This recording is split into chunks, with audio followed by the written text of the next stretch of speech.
Better to reign in hell than serve in heaven. The most famous thing Lucifer ever said, except he didn't really say it, it isn't in the Bible, and Lucifer wasn't really his name. The line isn't even in the Bible, and the name barely is. In the King James, the word Lucifer appears exactly once, one verse. Isaiah chapter 14, verse 12, and in that verse, the person being described is not the devil. He's a Babylonian king. He's also, depending on how you read the Hebrew, a star. Here's the part that really breaks people. In the 4th century, there was a Christian bishop named Lucifer, Lucifer of Cagliari in Sardinia. He was famous for defending the doctrine of the Trinity, and after he died, his own community venerated him as a saint. Nobody thought that was strange, because for most of Christian history, Lucifer wasn't a name, it was a word, and it meant something beautiful. So how did the Lightbringer become the Prince of Darkness? That's an 1100-year story. It is almost every step of it is a translation problem, a poetry problem, or one extremely famous poem. Let's start where the word actually lives. Isaiah 14 doesn't open with a mystery. It tells you exactly what it is. Verse 4, thou shalt take up this proverb against the king of Babylon. The Hebrew word there is mashal, a taunt song, a genre. Ancient Near Eastern literature is full of them. You compose a poem to humiliate a defeated ruler, and you perform it at the moment of his collapse. So before we get anywhere near the devil, the text has already told us the address on the envelope, and the poem is savage. In verse 9, the underworld, Sheol, wakes up to greet him. The shades of dead kings get up off their thrones to stare. In verse 16, people lean in over the body and say, is this the man that made the earth to tremble? In verse 19, he's thrown out of his own grave. He doesn't get a burial. That last detail matters more than it looks. In the ancient Near East, denying a king burial was the ultimate insult. It was unmaking him, and it's a very physical, very earthly humiliation. Corpses don't have this problem in heaven. Which king? We don't know for certain. One long-standing proposal points to Sargon II of Assyria, who died in battle in 705 BCE. His body was never recovered, which would land the cast out of your grave line like a knife. Others read it as Nebuchadnezzar or as Babylon itself. The manuscript doesn't sign the name, but the genre is not in question. This is a funeral roast for a tyrant. Right in the middle of it sits verse 12, King James, how art thou fallen from heaven, O Lucifer, son of the morning. The Hebrew is 2 words, helel ben-shachar. Helel almost certainly comes from a root meaning to shine, to gleam, to be brilliant. Some scholars connect that root to the same family that gives us the hallel in hallelujah, praise. The noise you make about something radiant, the core image is the shining one. Ben-shachar, son of dawn, together shining one, son of dawn. In plain English, the morning star, Venus. And once you know it's Venus, the poem does something the English can't do. Venus is the brightest thing in the pre-dawn sky. It climbs, it outshines every star around it, and then the sun comes up and erases it completely. Not gradually, the morning star doesn't set, it gets outshone. Rise, then fall, every single morning, on schedule, forever. That is the most efficient image of a doomed tyrant available to an Iron Age poet. You already know the ending, because you've watched it happen 1,000 times. It is the perfect image for a pride that earns its own destruction. This wasn't about a cosmic war, it was about the predictable collapse of earthly power, written into the very rhythm of the sky, and there's a deeper layer. Shachar dawn isn't just a time of day in this world. In the text recovered at Ugarit, on the Syrian coast, Shachar and Shalem, dawn and dusk, are divine twins. Son of dawn may be a patronymic, a god's parentage. The boast in verses 13 and 14 fits that world exactly. He says, he'll set his throne above the stars of God and sit on the Mount of Assembly. In the Hebrew, in the recesses of Zaphon. Mount Zaphon is a real mountain on the Syrian-Turkish border, and in Canaanite religion, it is the home of Baal, the divine boardroom. So the taunt isn't a generic, he got too big for his britches. It's he tried to sit in a chair that wasn't his, in a room he wasn't invited to. Some scholars point to a Ugaritic story where a god associated with Venus is placed on Baal's vacant throne, and his feet don't reach the footstool. He climbs down and settles for ruling the earth. It's a tempting template, but I'll be honest with you. No surviving text tells the fall from heaven story in the form Isaiah uses. That's an inference, a good one, not a smoking gun. Now the word starts traveling, and every stop changes it slightly. Stop 1, Greek.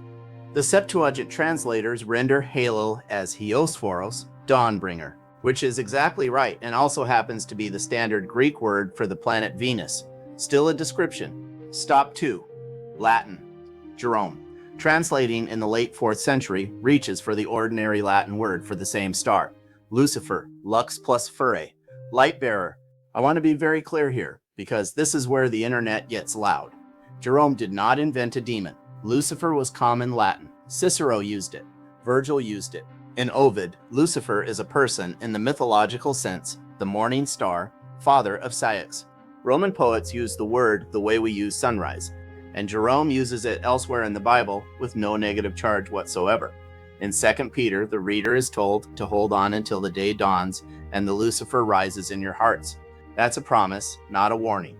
Which brings us to the detail that makes the whole story click. In Revelation 22, Jesus says of himself, "I am the root and the offspring of David and the bright and morning star." The title Isaiah gives to the doomed king of Babylon and the title Christ gives to himself are, at the level of the image, the same title. This is the crucial safeguard against confusion. Stop 3, English. Wycliffe's translators, working from the Latin in the 1380s, carry Lucifer straight across. The King James Version of 1611 keeps it and capitalizes it. That capital L does the whole thing. English orthography has a rule. Latin didn't. Capital letters mark proper nouns. So an English reader opens Isaiah 14, sees a capitalized Lucifer sitting in a sentence, and does the only reasonable thing. He reads it as somebody's name. The typography decided it. But the capital letter only worked because the identification was already waiting for it. Jewish apocalyptic literature had been building a vocabulary of falling beings for generations. In 1 Enoch, angelic watchers descend and are punished. Transgressing stars are bound in darkness.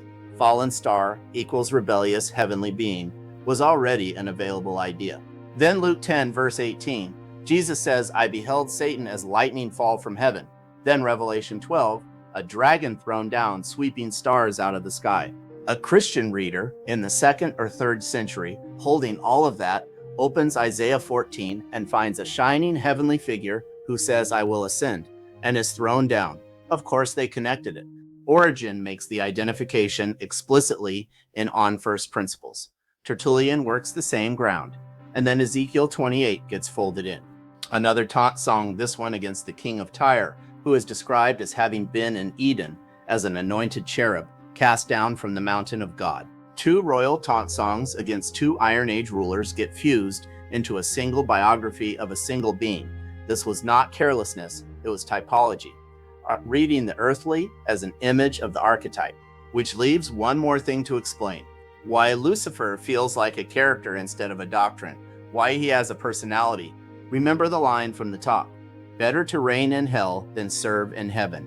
Here's who wrote it. Paradise Lost, 1667. John Milton. And here's what nobody expects. Milton is careful. In the poem, he tells us that Satan's former name is heard no more in heaven, and then he declines to tell us what it was. When Lucifer does turn up, Milton flags it as a name applied by allusion to the bright star. He is pointing back at Isaiah, and he is telling you that's what he's doing. But Milton does something else, something no theologian had done at that scale. He gives him an interior life. Pride, wounded dignity, tactical intelligence, and some of the best lines in the English language. He's a general, he argues. He regrets things and then decides not to. The poem that supposedly locked in Lucifer as the devil's name is actually more careful about it than most of its readers have been. And the Romantics ran with it. Blake famously suggested Milton had been on the devil's side without realizing it. Shelley admired him. Byron wrote Lucifer as a character in Cain. Articulate, cold, and hard to argue with. By the 19th century, Lucifer is a literary figure with a psychology. The name became so ambient that when someone invents the friction match in the 1820s, they market it as a Lucifer. Londoners lit their pipes with them.